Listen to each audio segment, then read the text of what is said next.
Alright guys, our first example is this first one. It's a basic polynomial.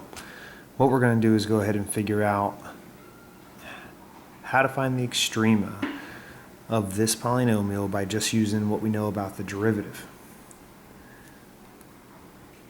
Some of you guys actually saw this one in class, but second period you guys didn't see this one yet. So first thing we're going to do, we need to find the critical numbers.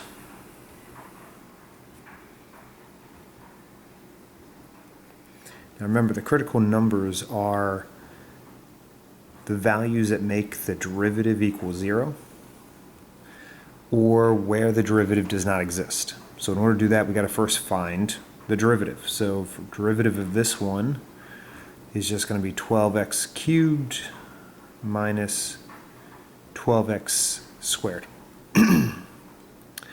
So we're going to set this equal to 0. There's no spot where the derivative is non-existent because it's just a polynomial.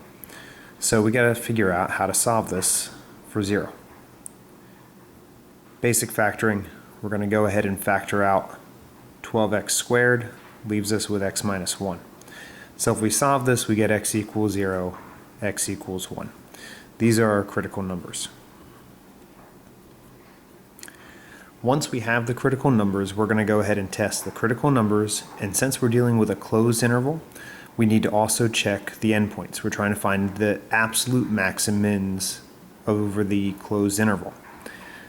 So we're going to go ahead and take a table, start with your endpoint, include both zeros, critical numbers that you just found, and then also your last endpoint. And down here we're going to go ahead and put the values we get when we plug these into our original function.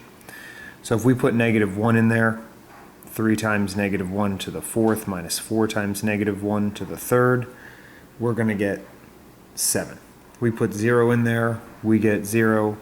Put 1 in there, we're just going to get -1.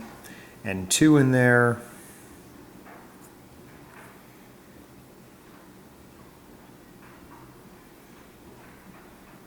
we get 16. And then we evaluate them. The least of them is going to be our min.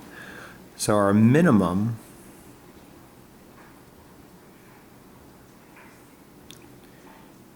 happens at 1, -1. And the greatest of them, our maximum, is going to happen at 2, 16.